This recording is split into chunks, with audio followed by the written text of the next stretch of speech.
Well, I've not made a video on this channel for a very long time, so I thought I'd better do an update video and show you guys sort of what we're up to and where we're at the moment.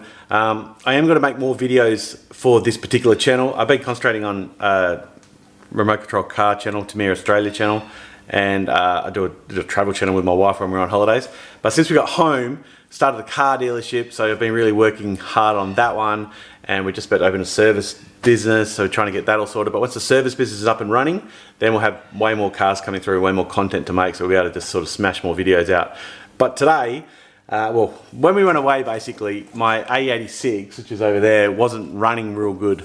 And we were going away and we went over for 2 years, so I sort of just pushed it in the corner and forgot about it, and it got stuck in the back of the shed, and we got back, we pulled it out and I put it in the other shed, and then I thought, you know what, I better get that started, and it just wouldn't start, so I figured it was just a fuel pump, and it turned out that the tank was absolutely rusted to pieces. So I sort of worked through how to get the tank restored and recoated, and I found a place in Bayswater in WA, $4.95 to do the caustic bath, and then $195 to coat it if it needed it. And it still stinks of old fuel in here. Anyway, so yeah, $195 to recoat. And I thought I'll just ring Toyota and just see what they say. And I got a new tank for about $700, and the pickups and everything, and the fuel senders out of genuine factory out of Japan. So it's getting a brand new fuel tank, brand new pickup, brand new senders, new fuel pump, new filter. I flushed the lines already, so I'll show you what it looks like. It's pretty gross. But the car had a few issues that I just haven't addressed for a long time. So what I'm going to do today, and it might be an interesting video for someone who wants to do it, is I've got to rebuild the rear calipers. Now, the rear calipers have been leaking for a pretty long time. I just pulled out the kit. So that is, if you can see that, that's when I bought the calipers. That was 2000, caliper kit, sorry, 2013. So yeah, 12 years the rear caliper's been leaking brake fluid. Didn't affect the way it drove, it was fine, it just pissed brake fluid. So I'm going to do rear calipers, I'm going to do brake master cylinder as well, and then flush brakes and do all new brake fluid, so just so it looks, starts and stops better. So starting better with the fuel, stopping better with the brakes. But yeah, I thought I'll just do a rebuild video for the calipers today, just show you guys how easy it is. It's a really simple job. That's the part number if you ever want to order a set for yourself. So I'll just leave the part number down in the description. But yeah, I'm going to whip them off and then pull them to pieces and show you me doing it. But I'll show you this fuel tank, and actually I'll show you on the Z as well, because I did do some work on the Z about 6 months ago, and then back inside again. But I have been, like, I've been busy doing other stuff. But yeah, let me show you what I've been up to here. All right, I'll show you the Z first. So this is covered up, it's no good, so I need to have it uncovered so I can work on it. But got all the wiring done. So all the wiring for the alternator, and for the distributor, and then all the wiring here for the battery. So all done now. So we did all that. We also took it and got an exhaust made for it.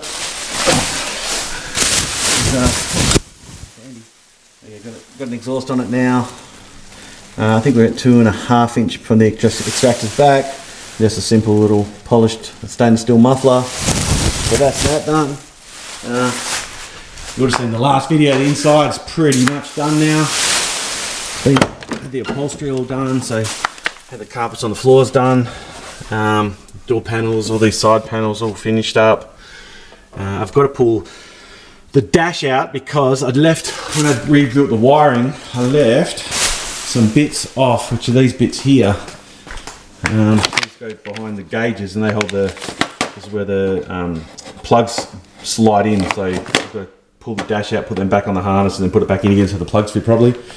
But yeah, that's the Z. But it's so close to getting running. I really should just pull my finger out and get it to happen, but I don't know. I'm worried I'm going to finish it and sell it, which I don't want to do, so maybe just push it a bit longer. But yeah, I've got, well, after my fitting the triples video, everyone said get the anti-vibration mounts, which I've got, so I've got to put them on.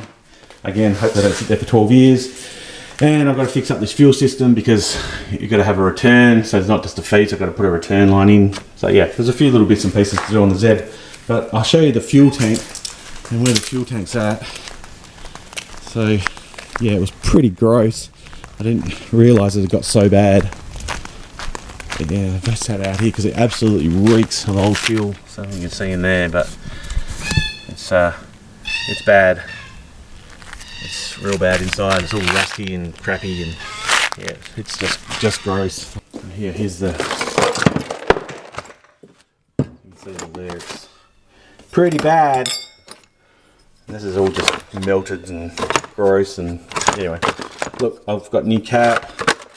The feed pipe for the feed pipe I've got new. Not new. I've got it blasted, and I'm going to coat it. So yeah, once the tank arrives in 7 to 10 days, I'll be able to get all that done. So that's a bit of an update on the Z. So for now, I'm going to whip off the rear wheels, get the calipers off, bring them over to the bench, and then show you guys pulling them apart, what they need to get them done. It's a really simple job. I've done a set before, definitely, but yeah, I should have done these 12 years ago. So yeah, let's pull them off.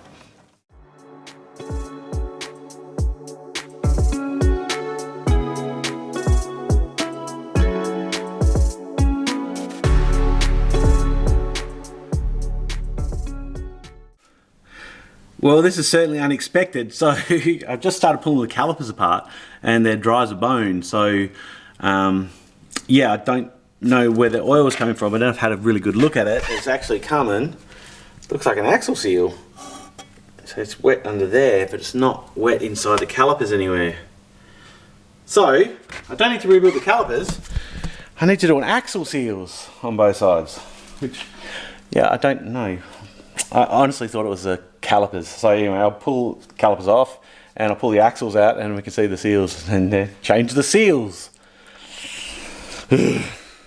Well, I've got the left-hand axle out. There's not really much I can show. It's definitely leaking in there.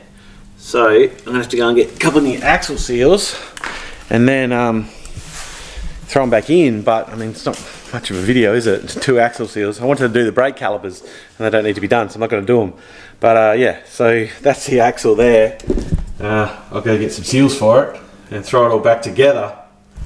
Sorry, the video is a bit disappointing. I really did want to make a decent video for you guys, but there'll be a lot more videos in the future, and I will definitely make a heap more content. But I guess you got a bit of a Z update if anyone's watching for the Z content. It's gonna drive this year. It'll definitely drive this year. Once we get the workshop, then I can send it straight to the workshop, and we can oil it and do a few other little bits and pieces and get it running. But sorry, it was a bit of a fizzer. I wanted to make brake calipers rebuild video, but it didn't happen. Anyway, thanks for watching, guys, and I'll definitely make another video soon. So see you later. Thank you.